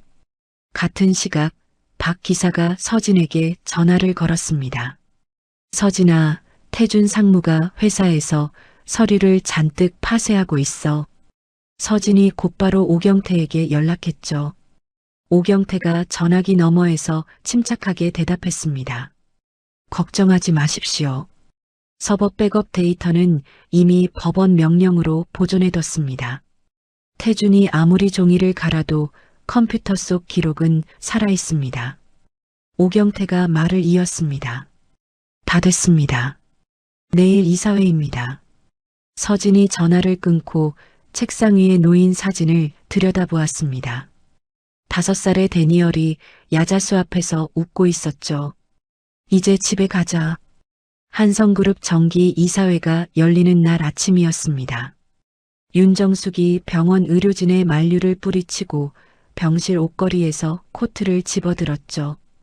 회장님, 오늘은 정말 안 됩니다. 심장이 아직 오늘 아니면 안 돼. 윤정숙이 의료진의 말을 잘라내며 병실 문을 열었습니다. 지하 주차장에서 박 기사가 운전석에 앉아 기다리고 있었죠. 회장님, 오랜만에 제가 모십니다. 고마워, 박 기사. 윤정숙이 뒷좌석에 앉아 핸드백을 열었습니다. 유전자 감정 보고서 공증 서류를 손끝으로 한번 만진 뒤 응급 심장약이 핸드백 안에 있는지 확인했죠. 본사에 도착한 윤정숙이 차에서 내렸습니다. 정문을 지나는 윤정숙의 걸음에는 20년간 볼 수 없었던 단단한 힘이 실려 있었죠. 이사회장 안, 이사진 12명이 둥근 테이블에 앉아 있었습니다. 정기 안건이 차례대로 진행되었죠. 마지막 안건이 끝나자 윤정숙이 자리에서 일어났습니다. 임시 안건을 하나 상정하겠습니다. 윤정숙이 고개를 돌려 회의장 문 쪽을 바라보았습니다. 문이 열렸죠. 검은 정장을 갖춰 입은 서진이 오경태와 나란히 걸어 들어왔습니다. 태준이 의자에서 벌떡 일어났습니다. 이모, 저 사람은 해고된 운전기사입니다. 왜 이사회에 들어옵니까? 윤정숙이 태준을 쳐다보지도 않고 마이크 앞에 섰습니다.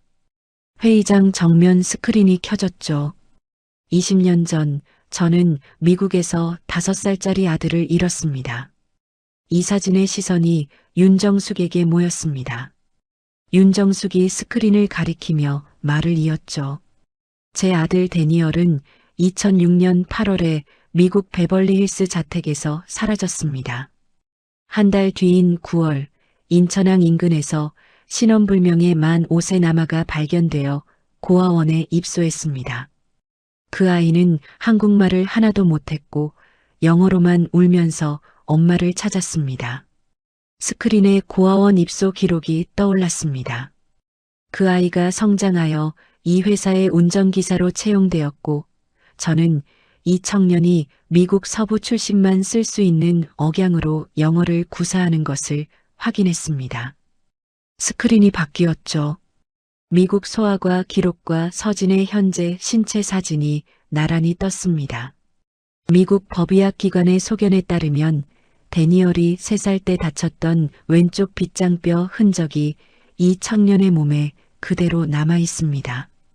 윤정숙이 마지막 화면을 띄웠습니다.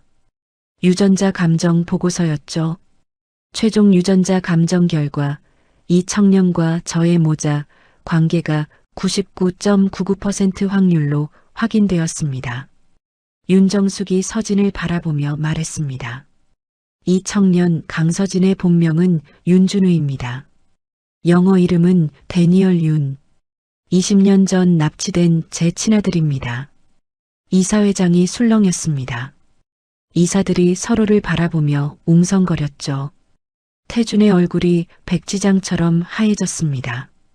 윤정숙이 자리에 앉자마자 오경태가 일어섰습니다. 이사님들, 2번째 안건이 있습니다.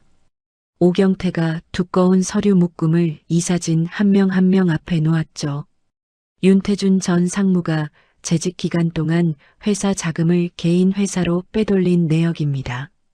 한성그룹 내부 서버 자동 백업에서 법원 명령으로 복구한 이중 장부 분석 결과 블랙박스 영상을 조작한 컴퓨터 추적 기록, 차고지 관리 책임자가 태준 측으로부터 돈 봉투를 받는 장면이 찍힌 영상, 그리고 회사 카드 사적 사용 내역까지 모두 포함되어 있습니다.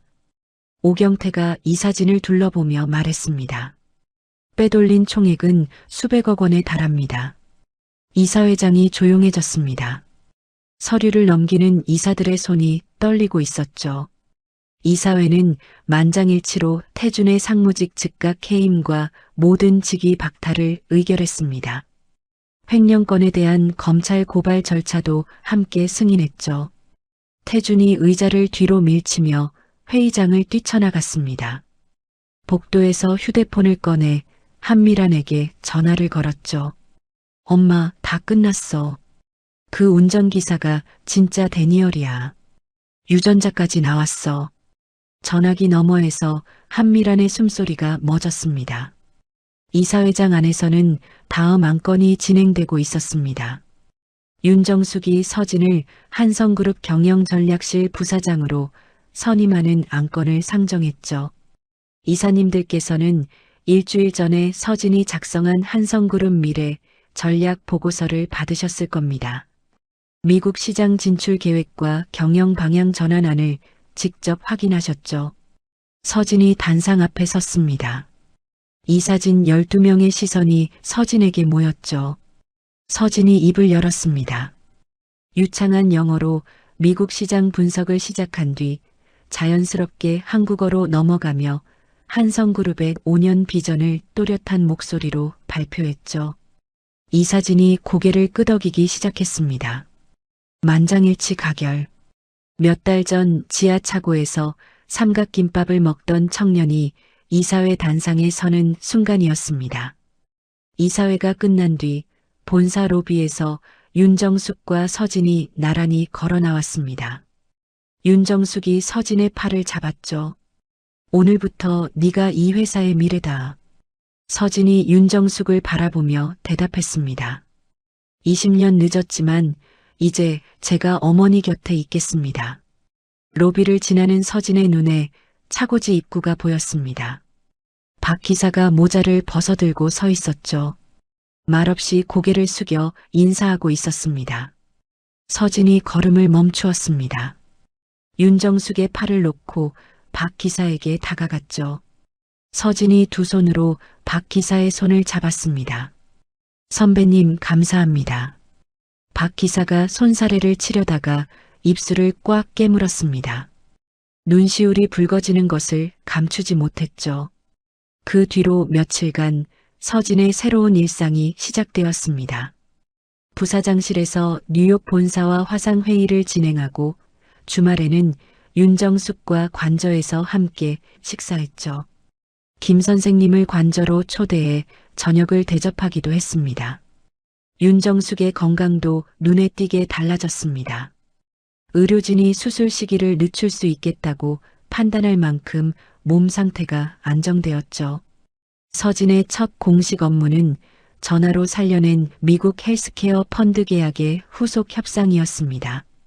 화상회의 화면에 뉴욕 본사 재무총괄 마이클의 얼굴이 떴죠. 잠깐, 당신이 그날 전화를 받은 사람입니까? 서진이 웃으며 고개를 끄덕였습니다. 네, 접니다. 마이클이 두 손을 들어 올리며 웃었죠. 그날 당신 목소리 듣고 우리 쪽 사람인 줄 알았습니다. 서진은 그 자리에서 원래 조건보다 더 좋은 조건으로 계약을 마무리했습니다. 점심시간 서진이 도시락 2개를 들고 차고지로 내려왔습니다. 박 기사가 눈을 동그랗게 떴죠. 야, 부사장이 차고지에서 밥을 먹으면 어떡하냐. 선배님이 저한테 김밥 나눠주셨을 때 저는 운전기사였습니다.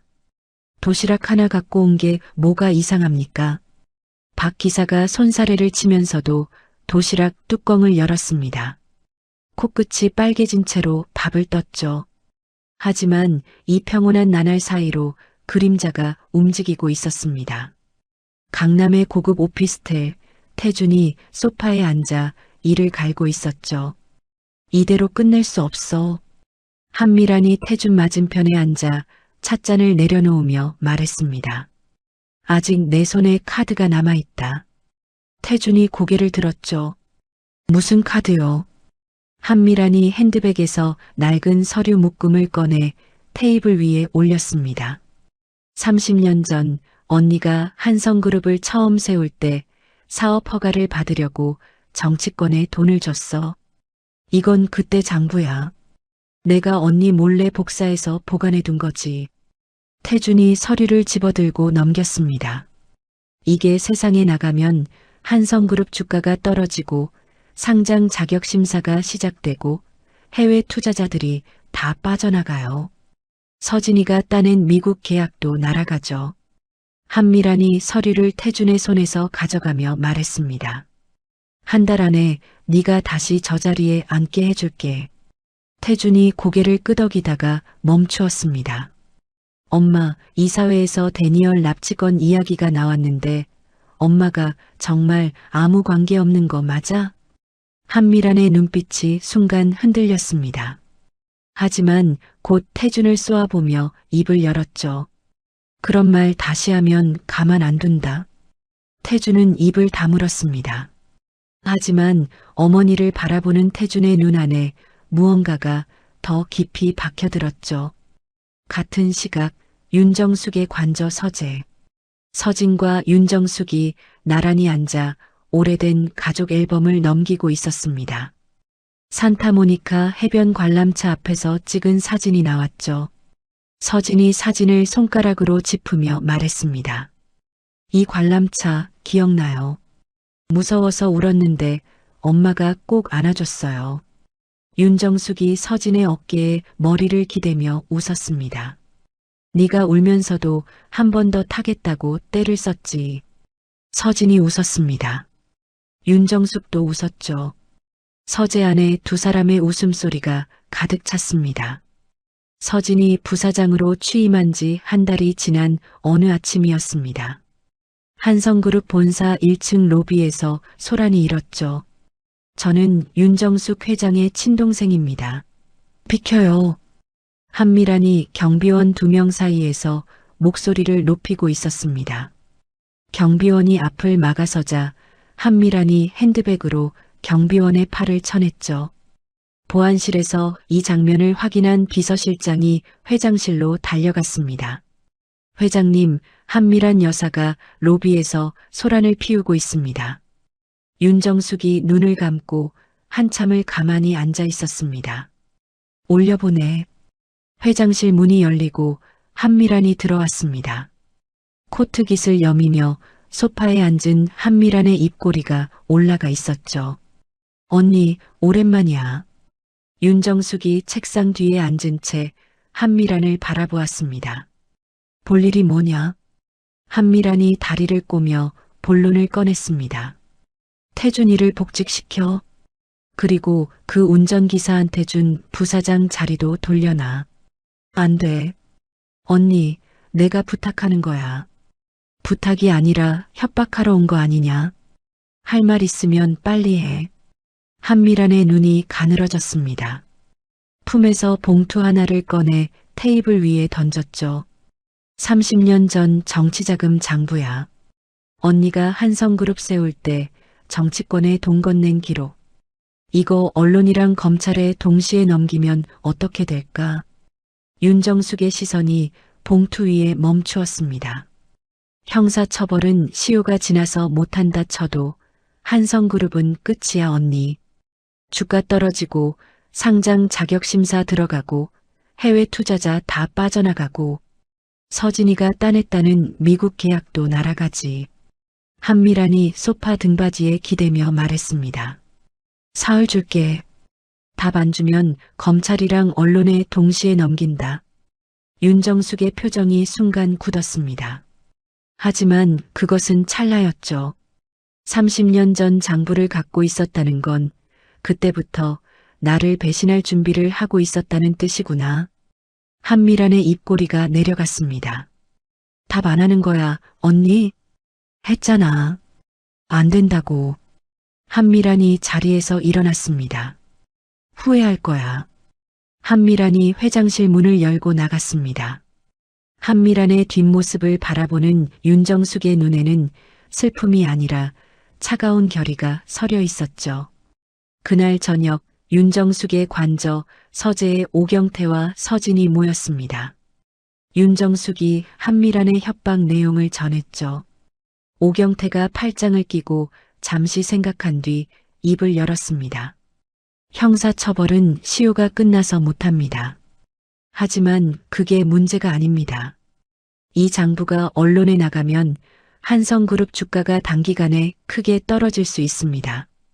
금융당국이 상장 자격심사에 들어갈 거고 지금 진행 중인 미국 계약도 깨질 수 있습니다. 서진이 주먹을 무릎 위에 올려놓으며 물었습니다. 그러면 어떻게 해야 합니까? 오경태가 고개를 들었습니다. 이건 오히려 기회입니다. 한미란이 스스로 덫에 걸어 들어온 겁니다. 오경태가 손가락을 꼽으며 전략을 설명했죠. 첫째, 한미란이 회장실에서 협박한 장면이 회장실 보안 카메라에 다 찍혀 있습니다. 이것만으로도 공갈 미수 증거가 됩니다.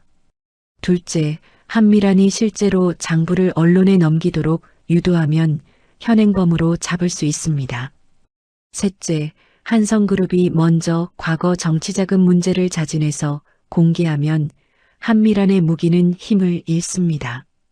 오경태가 서류 가방에서 문서 묶음을 꺼냈습니다. 사실 이 상황을 예상하고 2주 전부터 금융당국과 비공식적으로 미리 이야기를 해왔습니다.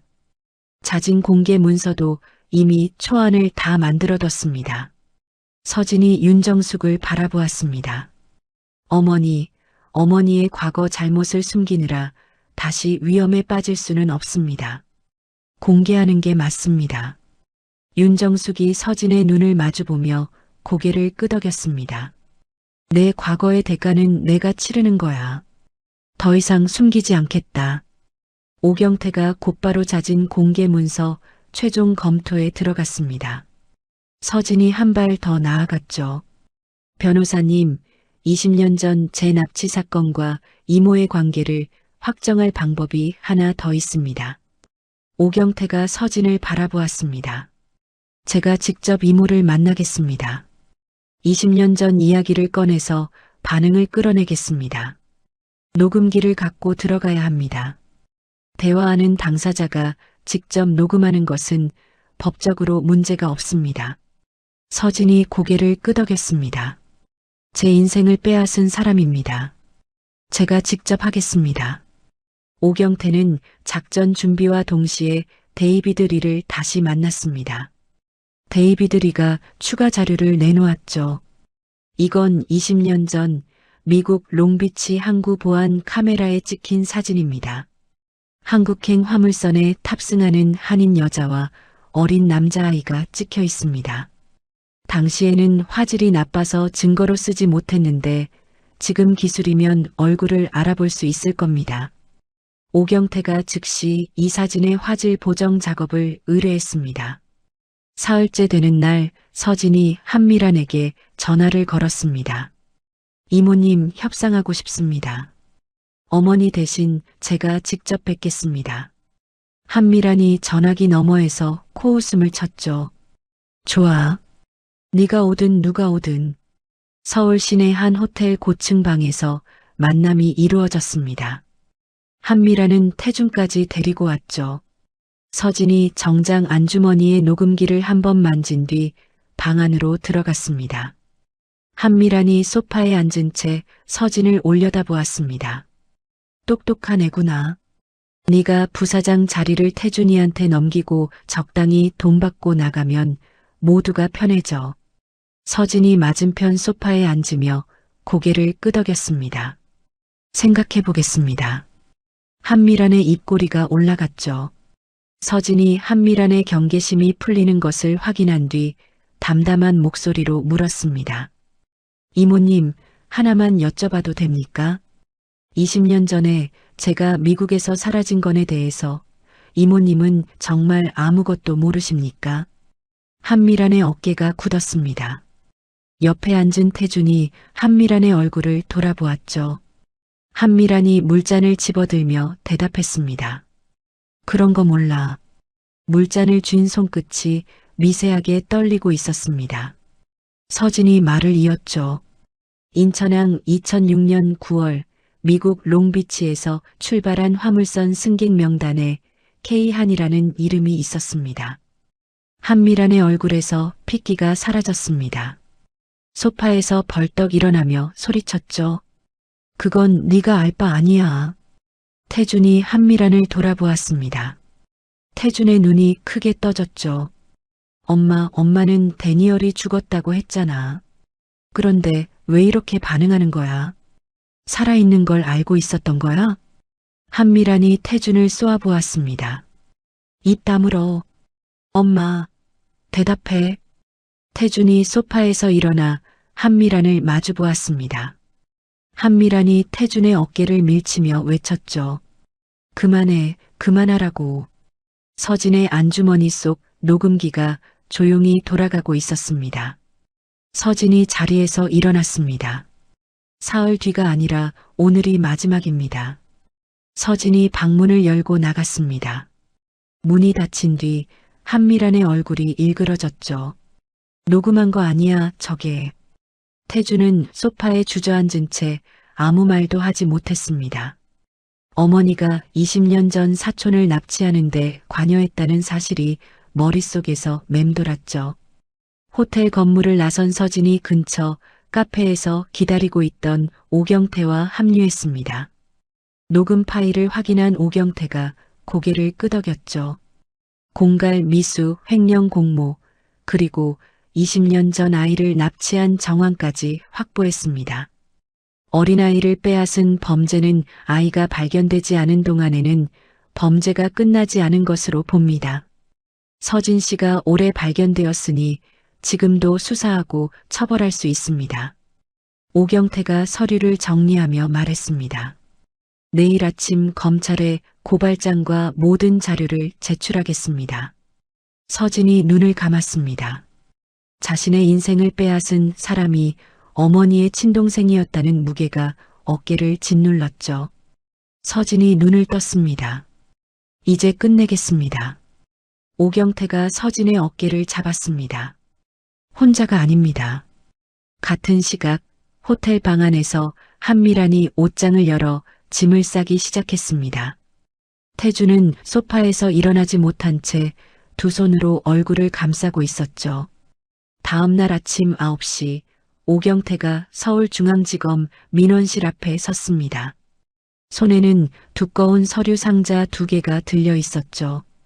고발장에는 한미란의 공갈 미수와 20년 전 어린아이 납치 관여 혐의, 태준의 수백억 원 횡령과 증거 조작 혐의가 적혀 있었습니다. 서진이 직접 녹음한 호텔 대화 파일, 법원이 보존 결정을 내린 데이비드 리의 녹음, 인천항 화물선 승객 명단, 화질을 보정한 롱비치 항구, 보안 카메라 사진, 서버 백업에서 복구한 이중 장부 분석 자료까지 합쳐서 2000페이지가 넘는 증거가 함께 들어갔죠. 검찰은 그날 오전 안에 수사팀을 꾸리고 체포영장을 청구했습니다. 같은 날 오전 한성그룹 본사 대회의실에서 서진이 기자들 앞에 섰습니다. 금융당국과 거래소에 자진 공개 문서를 제출하는 자리였죠. 한성그룹은 30년 전 창업 초기에 사업 허가 과정에서 정치권에 자금을 제공한 사실이 있습니다. 오늘 이 자리에서 그 사실을 투명하게 공개하고 앞으로의 경영 쇄신 계획을 말씀드리겠습니다. 서진의 목소리는 떨리지 않았습니다. 이 공개 문서는 오경태가 2주 전부터 금융당국과 미리 조율하며 준비해온 것이었죠. 시장은 예상 밖의 반응을 보였습니다. 한성그룹이 스스로 과거를 인정하고 바로잡겠다는 태도의 투자자들이 오히려 신뢰를 보낸 거죠. 주가가 잠깐 내려갔다가 이틀 만에 다시 올랐습니다. 한미란의 마지막 무기는 서진이 먼저 쏜 총에 맞아 힘을 잃었습니다. 그날 오후 한미란은 강남 자택에서 여행 가방에 옷을 쑤셔넣고 있었습니다. 현관문을 열자 복도에 검은 정장 차림의 남자 3명이 서 있었죠. 한미란 씨, 공갈 미수 및 어린이 납치 관여 혐의로 체포합니다. 수사관이 영장을 내밀었습니다. 저는 윤정숙 회장의 동생이에요. 이게 무슨 짓이야? 한미란이 버둥거렸지만 양손에 수갑이 채워졌습니다. 엘리베이터를 향해 끌려가는 한미란의 비명이 복도에 울렸죠. 같은 시각 태준의 오피스텔 문 앞에서도 수사관들이 문을 두드리고 있었습니다. 문이 열리자 태준이 맨발에 구겨진 옷차림으로 서 있었죠. 밤새 잠을 자지 못한 얼굴이었습니다. 윤태준 씨, 회사 자금 횡령 및 증거 조작 혐의로 체포합니다. 태준은 저항하지 않았습니다. 양손을 앞으로 내밀었죠. 수갑이 채워지는 동안 태주는 바닥만 바라보고 있었습니다. 체포 소식은 곧바로 뉴스에 올랐습니다. 한성그룹 여회장의 동생이 20년 전 친조카 납치 혐의로 체포되고 전 상무가 수백억 횡령으로 구속되었다는 기사가 모든 언론에 실렸죠. 동시에 여회장의 잃어버린 아들이 20년 만에 돌아왔다는 이야기가 함께 보도되면서 사람들의 마음이 한성그룹과 서진 쪽으로 기울었습니다. 재판은 3달에 걸쳐 진행되었습니다. 한미라는 법정에서 끝까지 납치 관여를 부인했죠. 저는 아무것도 모릅니다. 누명입니다. 한미란이 피고인석에서 목소리를 높일 때마다 검찰 측 증거가 하나씩 나왔습니다. 데이비드 리가 증인석에 섰죠. 20년 전 수사 당시 한미라는 사건 직후 미국을 떠났습니다. 화물선 탑승 기록에 이름이 남아있고 항구 보안 카메라에 한인 여성과 어린 남자아이가 함께 탑승하는 모습이 찍혀 있습니다. 데이비드 리가 법정 스크린을 가리키며 말을 이었습니다. 그리고 한미라는 저에게 직접 이렇게 물었습니다. 20년 전 수사 기록 중 나에 대한 자료를 다 처리했느냐고. 이 대화는 녹음되어 있습니다. 녹음이 법정에 울려 퍼졌습니다. 한미란의 얼굴이 하얗게 변했죠. 이어서 오경태가 추적한 당시 화물선 선장이 증인석에 앉았습니다. 70대의 마른 노인이었죠. 20년 전에 한인 여자가 어린 남자아이를 데리고 화물선에 탔습니다. 아이가 영어로 울면서 엄마를 찾았어요. 그 여자는 아이의 엄마가 아닌 것 같았습니다. 아이가 여자를 밀치면서 울었거든요. 방청석이 웅성거렸습니다. 재판의 마지막 반전은 태준이 만들었습니다. 태준이 증인석에 섰죠. 어머니는 저에게 데니얼은 20년 전에 죽었다고 말했습니다. 태준이 천천히 말을 이었습니다.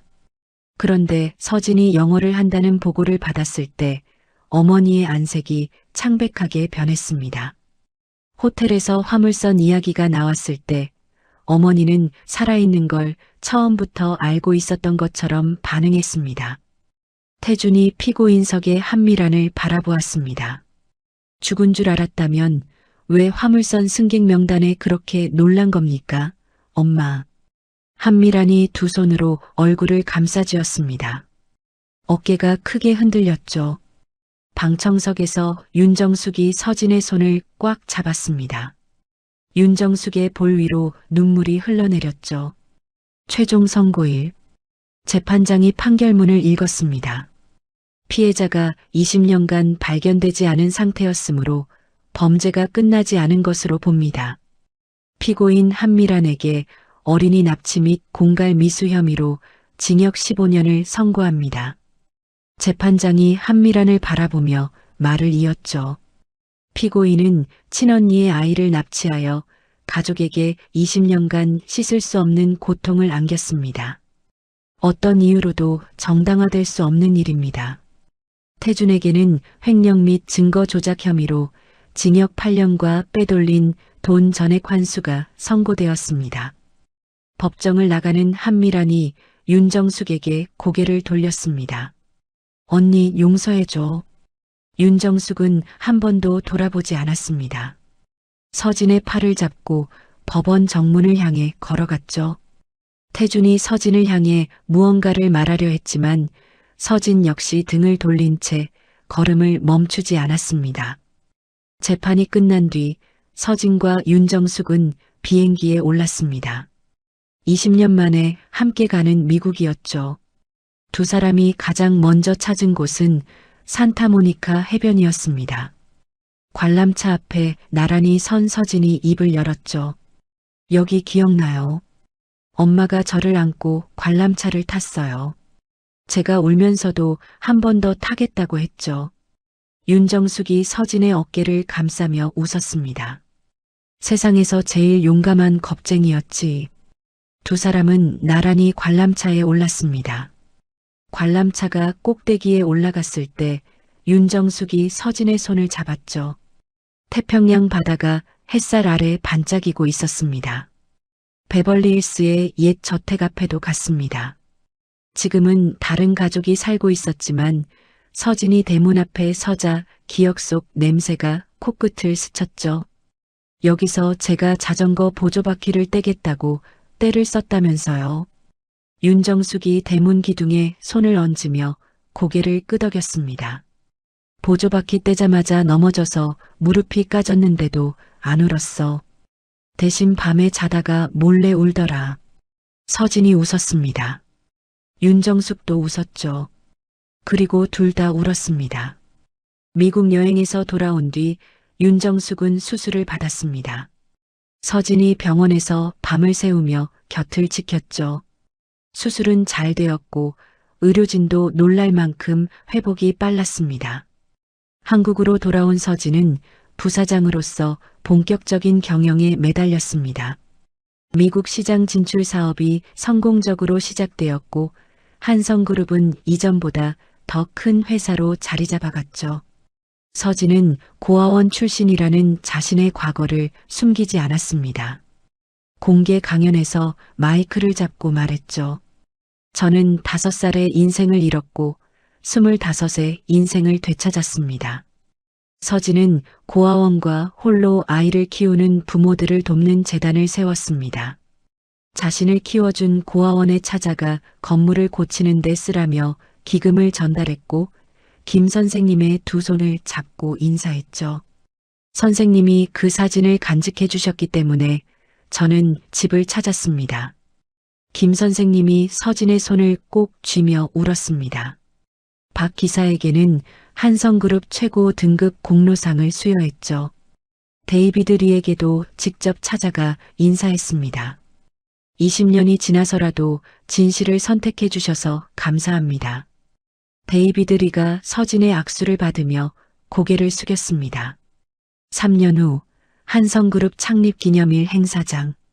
수천 명의 임직원과 기자들이 자리를 가득 채운 가운데 윤정숙이 무대 위에서 마이크를 잡았습니다. 오늘 한성그룹의 새로운 대표를 발표합니다. 윤정숙이 손을 내밀자 서진이 무대 위로 올라왔습니다. 서진이 마이크를 잡았죠. 유창한 영어로 첫 마디를 시작한 뒤 자연스러운 한국어로 한성그룹의 미래를 말했습니다. 단상 아래에서 윤정숙이 눈물과 미소를 동시에 머금은 채 아들을 바라보았죠. 행사장 한쪽에서 김 선생님이 눈물을 닦으며 박수를 쳤습니다. 옆에서 박 기사가 코를 훌쩍였죠. 비서실장은 3년 전 지하 주차장에서 핸들을 잡고 있던 서진의 모습을 떠올리며 고개를 숙였습니다. 무대 위에 서진이 객석을 바라보며 짧게 허리를 숙여 인사했습니다. 박수 소리가 행사장을 가득 채웠죠. 행사가 끝난 늦은 밤, 서진이 한성그룹 본사 옥상에 혼자 올라갔습니다. 서울의 불빛이 발 아래로 펼쳐져 있었죠. 주머니에서 오래된 사진 한 장을 꺼냈습니다. 5살의 데니얼이 야자수 앞에서 웃고 있는 사진이었죠. 서진이 사진을 가슴에 대고 눈을 감았습니다. 이제 다 괜찮아. 나는 집에 왔다. 옥상 문이 열렸습니다. 윤정숙이 코트를 걸치고 올라왔죠. 여기 있었구나. 감기 걸리겠다. 윤정숙이 서진의 어깨에 코트를 덮어주었습니다. 두 사람이 나란히 서서 서울의 밤하늘을 바라보았죠. 강서진은 더 이상 고아가 아니었습니다. 서진에게는 이름이 있었고 어머니가 있었고 그리고 마침내 집이 있었습니다. 20년이라는 시간은 한 사람을 완전히 지울 수 있을 만큼 긴 시간입니다. 이름도 지워지고 얼굴도 흐려지고 목소리도 잊히죠. 하지만 윤정숙은 단 하루도 잊은 적이 없었습니다. 매일 밤 금고 속 앨범을 열지 못하면서도 그 앨범이 거기 있다는 것만으로 버텼습니다. 서진도 마찬가지였습니다. 기억하지 못한다고 생각했지만 몸은 계속 기억하고 있었죠. 야자수 길의 햇살, 부엌에서 나던 달콤한 냄새, 잠들기 전에 들려오던 자장가. 그 파편들이 20년 동안 서진의 안에서 조용히 살아 숨쉬고 있었습니다. 결국 두 사람을 다시 이어준 것은 대단한 무언가가 아니었습니다. 점심시간에 건넨 김밥 한 줄, 옷주머니에서 나온 바랜 사진 한 장, 퇴근길 차 안에서 무심코 흘러나온 자장가 한 소절. 아주 작고 사소한 것들이 모여 끊어졌던 20년의 길을 다시 놓았습니다. 잃어버린 것은 영원히 사라지지 않습니다. 다만 돌아오는데 시간이 걸릴 뿐이죠. 오늘 이 이야기를 들으신 분의 삶에도 오래 기다려온 무언가가 돌아오는 날이 있기를 바랍니다. 이야기를 끝까지 들어주셔서 감사합니다. 누군가의 이야기 속에서 당신의 마음이 쉬어갈 수 있길 바랍니다. 구독과 좋아요로 이 따뜻한 여정을 찬란 사연과 함께 해주세요. 다음 이야기에서 또 만나요.